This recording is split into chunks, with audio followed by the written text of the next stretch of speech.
bahaya yang mengintai perusahaan asuransi ini kan sebetulnya moral hazard. Oke, ya. Moral hazard dari sisi nasabah itu merugikan perusahaan.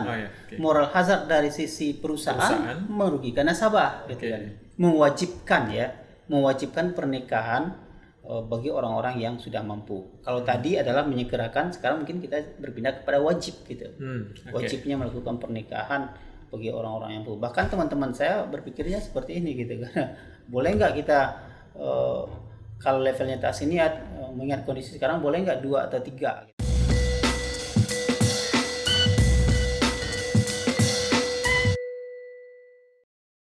Baik pemirsa, kembali lagi di Bincang Ekonomi Syariah Terkini. Pak Des, Baik Pak Des, kita lanjutkan lagi Pak pembicaraan kita yang tadi.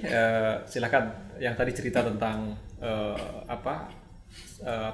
perusahaan asuransi ya di Jerman. Ini menarik pengalaman antum saat itu. Silakan Pak Des. Ya, saat itu saya pernah berkunjung ke Berlin ya, tahun 2009, mengunjungi perusahaan Friensurance gitu.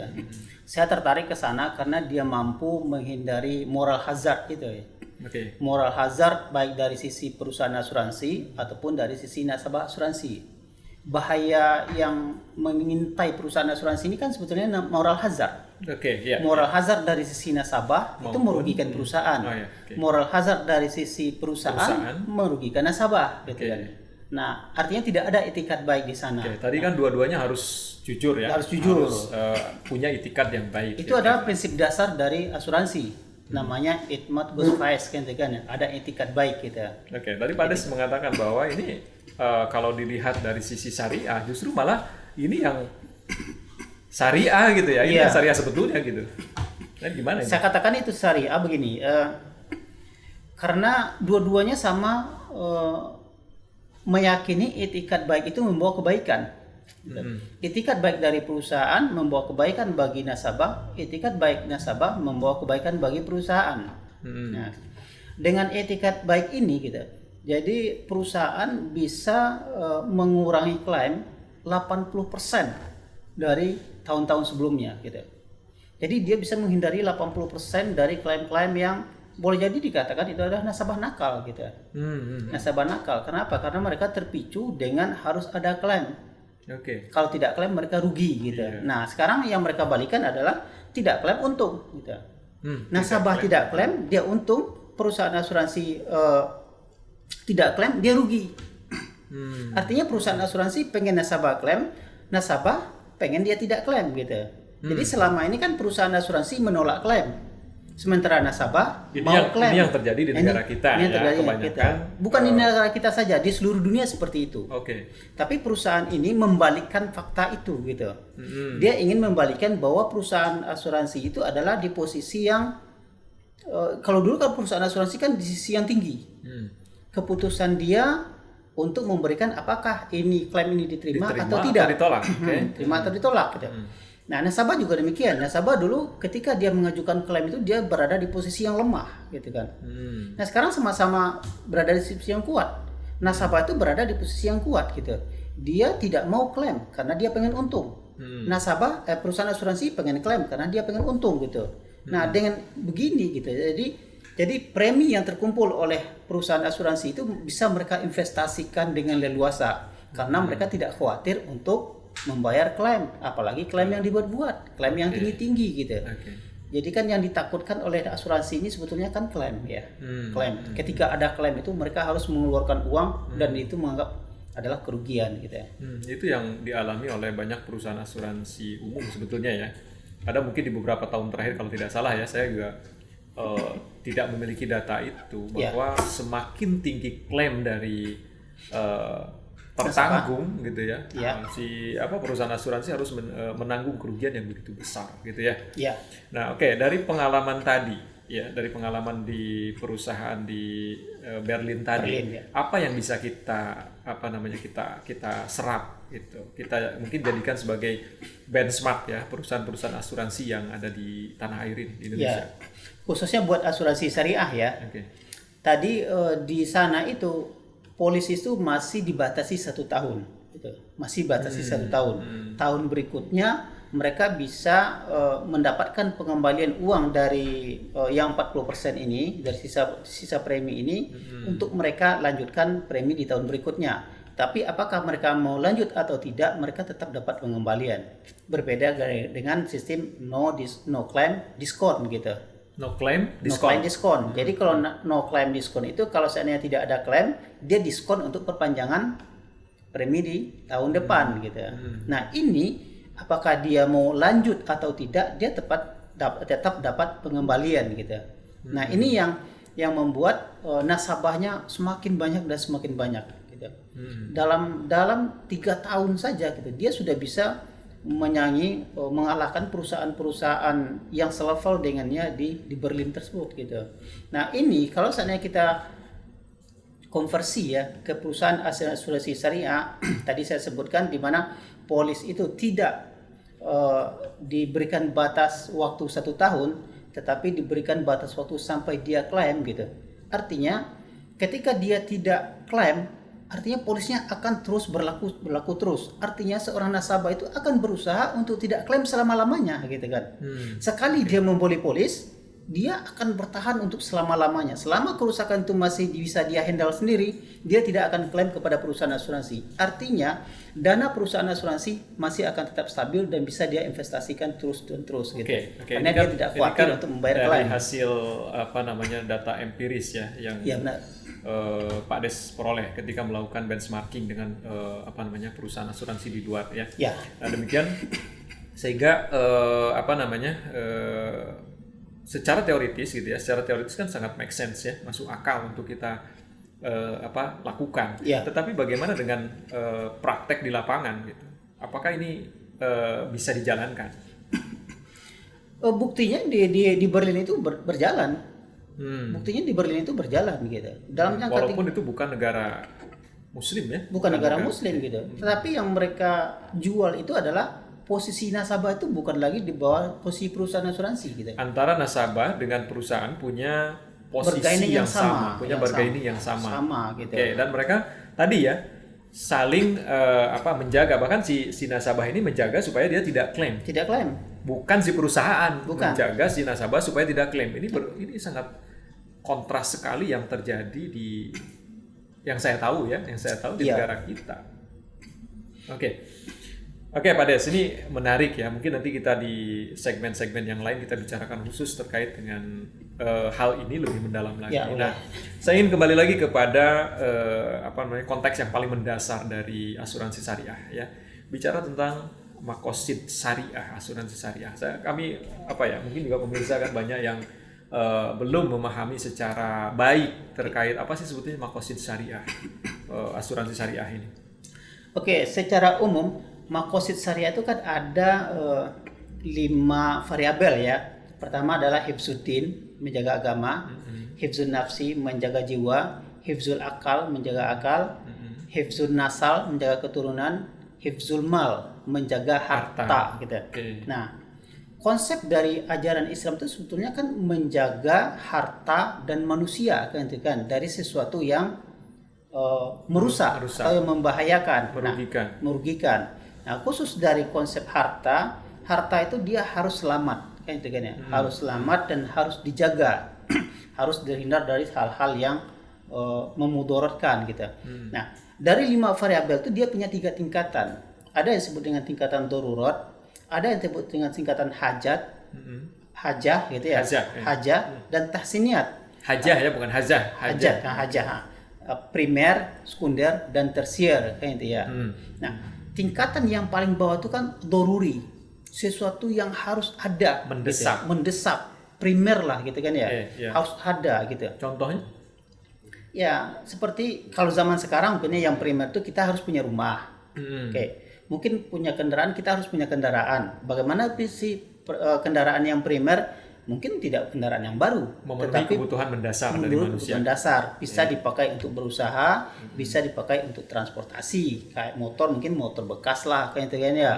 Kayak mobil, mungkin ya mobil yang sudah berumur 30 atau 40 tahun seperti layak itu. Pakai ya. Layak pakai gitu. Nah, Nah, konsep makosid syariah gitu yang kita bawakan kepada asuransi syariah itu, di mana perusahaan asuransi syariah seharusnya dia bisa menaungi kebutuhan-kebutuhan masyarakat atau harta masyarakat yang berada di level darurat ini, gitu kan ya.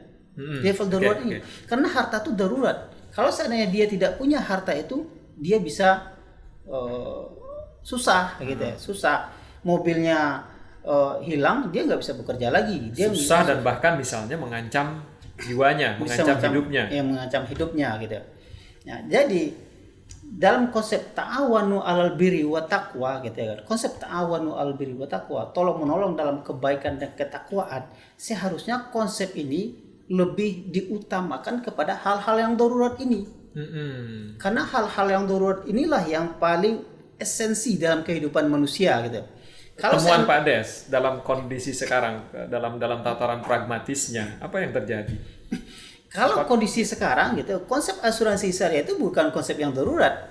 Yang dijaga itu bukan hal yang darurat, tapi hal-hal yang tersier ini gitu. Yang tersier itu apa? Yang umpamanya orang-orang kaya kan gitu kan ya, orang-orang kaya yang punya 2-3 mobil, yang punya mobil baru, yang punya penghasilan banyak semacam gitu. Nah, itu yang baru di-cover oleh perusahaan-perusahaan asuransi sekarang itu gitu. Berarti harus dipindahkan gitu. Harus dipindahkan. Bukan dihilangkan sama sekali barangkali ya. Mungkin orang-orang yang berada di level doruri ini juga harus dipikirkan oleh perusahaan asuransi syariah gitu. Nah, konsep makosid syariah itu dia pertama kali harus menjaga yang darurat. Setelah darurat baru masuk kepada yang hajah primer, sekunder ya. Harus itu baru naik kepada yang tersier gitu. Nah, yang darurat ini yang harus diutamakan daripada hal-hal yang lain. Kalau seandainya konsep asuransi syariah itu adalah memberikan perlindungan gitu. Perlindungan itu yang paling layak yang dilindungi adalah orang-orang yang lemah ini. Sorry Pak Des nih. Ini kan yang darurat ini kebanyakan memang dimiliki atau dialami barangkali oleh mereka yang segmen pasar tadi menengah ke bawah.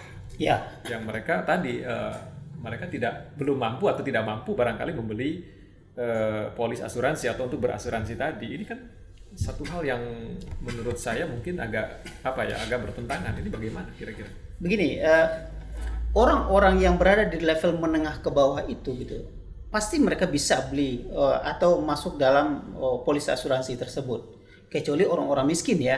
Kalau orang-orang miskin yang tidak punya harta sama sekali, apa yang mereka asuransikan? Tentu tidak ada. Masuk 8 asnaf itu. 8 asnaf itu. Mungkin di atas dari miskin sedikit lah gitu ya. Mereka punya rumah tapi rumahnya masih sederhana, punya mobilnya masih sederhana. Nah, mobil yang sederhana ini tentu konsep preminya tidak sama dengan mobil mewah gitu. Tidak sama dengan mobil mewah. Konsep preminya sama dengan standar pendapatan orang tersebut gitu. Tapi premi itu tidak berbasiskan waktu. Kalau seandainya premi itu masih tetap berbasiskan waktu, polisnya tetap berbasiskan waktu, berarti dalam setahun itu dia akan berusaha terus untuk mencari musibah kan itu kan ya. Tapi preminya itu atau polisnya itu berbasiskan pada resiko. Selama dia tidak dapat resiko, maka polisnya akan berlaku terus. Artinya orang itu akan tetap menjaga hartanya selama-lamanya gitu, agar polisnya ini tidak terpakai. Kalau seandainya polisnya terpakai, berarti dia harus beli baru gitu. Nah, asuransi syariah harus memikirkan orang-orang ini, karena orang-orang inilah yang mayoritas di negara kita gitu kan. Kalau seandainya masih berkiblat kepada pasar itu orang-orang yang sudah mapan, yang kita sebut tadi orang-orang yang berada di level tahsiniat atau tersier gitu kan ya. Ya, itu konsep asuransi syariah itu baru hanya profit oriented semata gitu kan. Walaupun profit orientednya barangkali sudah termasuk kepada hal-hal yang dianjurkan oleh syariah Islam gitu. Tadi kan ada 5 variabel ya dari makosid syariah itu. Boleh nggak diberikan mungkin sedikit penjelasan setiap variabel yang ada itu? Yang pertama kan hifzuddin ya, menjaga agama. Menjaga agama ini ada level daruratnya, ada level hajahnya, al-hajahnya, ada level tersiernya atau tahsiniatnya gitu. Level tahsiniatnya itu apa? Seperti umpamanya kita pergi umroh, pergi haji, pokoknya hal-hal yang sunnah lah gitu kan ya. Itu haji wajib loh, Ustaz? Iya, wajib, tapi wajibnya bagi orang yang mampu. Bagi orang yang mampu. Orang yang tidak mampu nggak wajib bagi dia haji. Nah, level hajah itu apa gitu? Umpamanya dia harus sekolah, harus memperdalam ilmu pengetahuan agar dia bisa melaksanakan sholat dengan sempurna, puasa dengan baik. Nah, pengetahuan pengetahuan agamanya berapa di level bangku kuliah, universitas gitu. Itu kan udah termasuk bagian yang hajah gitu. Yang level primer itu tidak bisa ditunda. Tapi yang sekunder dan tersier tadi, yang hajah dan tahsiniyah tadi mungkin masih bisa ditunda. Ditunda ya, benar. Oke, itu yang variabel pertama. Yang kedua. Itu di sisi agama ya. Kemudian di sisi hifzun nafsi menjaga jiwa. Nah, kalau diri kita terancam gitu, kita boleh membela diri kita walaupun kita mati gitu. Orang mengancam kita, nyawa kita, ya wajib bagi kita membela diri kita walaupun kita mati. Itu kan darurat itu kan. Nah, al-hajah itu apa gitu? Hajah itu mungkin kita harus membeli kebutuhan yang bergizi lah gitu kan ya, agar kondisi badan kita ini tetap fit dan artinya kalau badannya fit berarti kan akalnya sehat. Dan jiwanya tentram kayak itu. Nah, mungkin masuk kepada tahsiniyatnya, mungkin dia perlu rekreasi, ini segala macam kayak itu. Oke, itu menjaga jiwa. Oke, yang ketiga. Hifzul akal gitu kan, menjaga akal gitu. Level daruratnya menjaga akal itu ya seperti diharamkan minum-minuman keras, mabuk-mabukan. Itu kan untuk menjaga dugem ya. Iya. Itu kan untuk menjaga akal kita ya, agar tetap selamat gitu kan ya. Nah, untuk level hajahnya apa? Ya mungkin akal kita ini harus di-upgrade juga gitu kan. Diberikan inovasi-inovasi juga agar dia bisa berkembang dengan baik. Ya, mungkin saat sekarang ini akal tuh harus berpikir bagaimana dia bisa mencari nafkah dengan baik dengan kondisi seperti saat sekarang ini gitu. Termasuk kita mengamalkan ilmu yang kita miliki ya, atau mengamalkan ilmu yang kita miliki gitu. Dulu kalau konsep berdagang kan jualan ke pasar kan. Sekarang kan jualnya nggak perlu ke pasar lagi gitu. Itu kan cara akal untuk mengatasi kebutuhan-kebutuhan gitu. Ya, termasuk melakukan inovasi baru, tidak hanya dalam bidang dalam konteks ini dalam asuransi syariah, dalam hal yang lain ya. Itu dalam konteks hajah kan.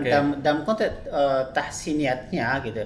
Ya mungkin banyak kebutuhan akal yang harus kita beli buku baru, kebutuhan internet untuk baca, pokoknya nambahlah wawasan akal itu yang sudah di atas kebutuhan gitu. Iya, itu tadi hifzul akal. Yang keempat. Kita lanjut ke hifzun nasal ya. Hifzun nasal menjaga keturunan gitu. Diharamkannya berzina gitu kan. Itu kan untuk menjaga keturunan. Jadi berzina itu haram, itu level darurat. Gitu.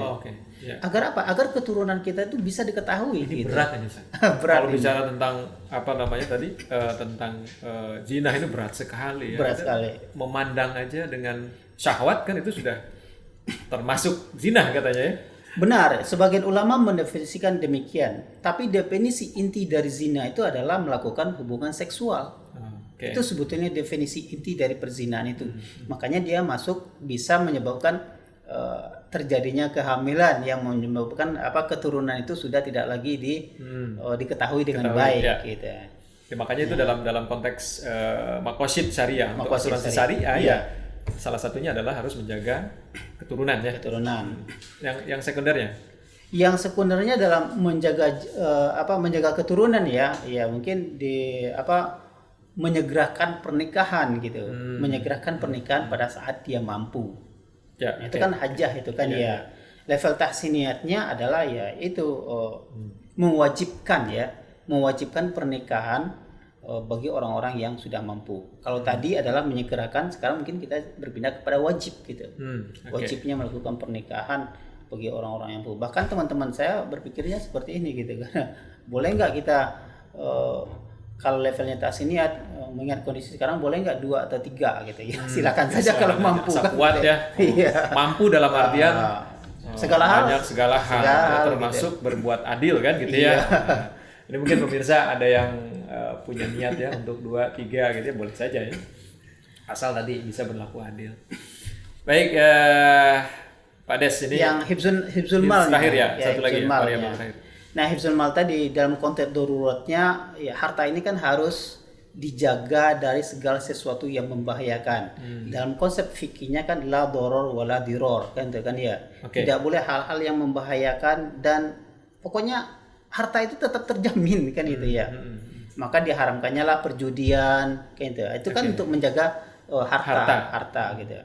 Nah, kemudian diwajibkannya kita untuk bekerja itu dalam konteks ini kan hartanya juga cara mendapatkannya juga harus yang sesuai dengan syariat syar'i ya, sesuai dengan syar'i.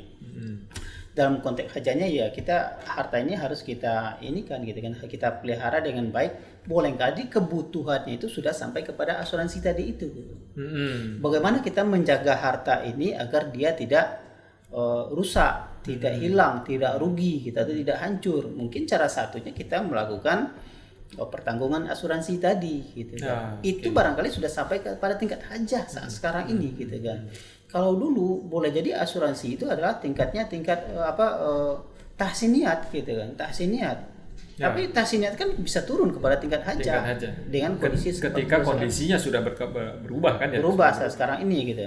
Nah, bagaimana hajah itu kepada sampai tingkat tahsiniat ya mungkin dilakukanlah perawatan yang baik dan segala macam, mungkin asuransinya tidak 1 atau 2 kan begitu ya.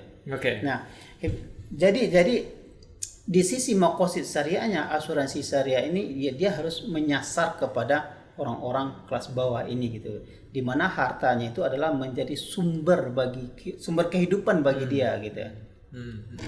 Oke, Pak Des, ini semakin menarik ya. Dari hasil riset-riset yang Pak Des lakukan, kemudian juga benchmarking, kemudian diskusi-diskusi barangkali ya dengan para ahli asuransi, baik asuransi konvensional maupun asuransi syariah. Tentu kan sebagai peneliti Pak Des bisa mendapatkan satu gambaran yang cukup komprehensif kan gitu ya, sehingga bisa memberikan rekomendasi barangkali atau strategi bagaimana pengembangan asuransi syariah ke depan ya, baik bagi para pebisnis asuransi ya, dalam hal ini ada perusahaan-perusahaan asuransi, maupun bagi nasabah atau calon nasabah.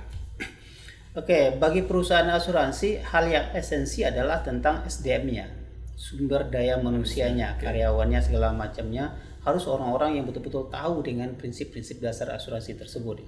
Karena kalau seandainya mereka tidak memahami visi dan misi perusahaan asuransi syariah ini, mereka akan kejar target. Yang mereka cari itu adalah profit oriented. Justru itu yang bahaya. Sisi syariahnya terbengkalai bagi mereka gitu. Nah, ini sesuatu hal yang sangat merusak reputasi perusahaan asuransi syariah ini gitu. Di mana karyawannya itu sudah meninggalkan ya, atau mungkin tidak mengabaikan lagi prinsip-prinsip syariah. Yang mereka cari adalah profit oriented gitu. Nah, ini yang harus betul-betul diperhatikan lah gitu kan ya, baik dari sisi perusahaan, di sisi akademisi, atau di sisi pembuat kebijakan atau pemerintah gitu. Kemudian dari sisi nasabah mungkin. Nasabah gitu. Untuk melihat apakah asuransi itu jujur atau tidak gitu. Sekarang sudah banyak ya web-web gitu kan yang bisa kita jadikan patokan gitu, atau kita pelajari atau mencari informasi-informasi tentang perusahaan-perusahaan asuransi syariah mana yang bagus gitu kan ya. Kalau saya sekarang itu menganjurkan web yang paling bagus menurut saya sekarang itu adalah Liga Asuransi gitu. Liga Asuransi. Oh, ini barangkali sudah masuk ke bagaimana ke tips barangkali ya, tips untuk mencari masyarakat. Ini ada tips bagi masyarakat ya dalam rangka mencari asuransi syariah yang baik itu yang seperti apa. Rujukan. Di sana bisa komunikasi dengan baik gitu kan. Karena saya tahu di sana broker-broker yang baik gitu. Dia Tadi bisa, ada itu ya pemirsa, ada Liga Asuransi. ligaasuransi.com. ligaasuransi.com. Iya, di sana itu banyak semua macam-macam asuransi, bagaimana cara mencari tip yang baik. Pokoknya konsultasi di sana gratis. Konsultasi di sana gratis.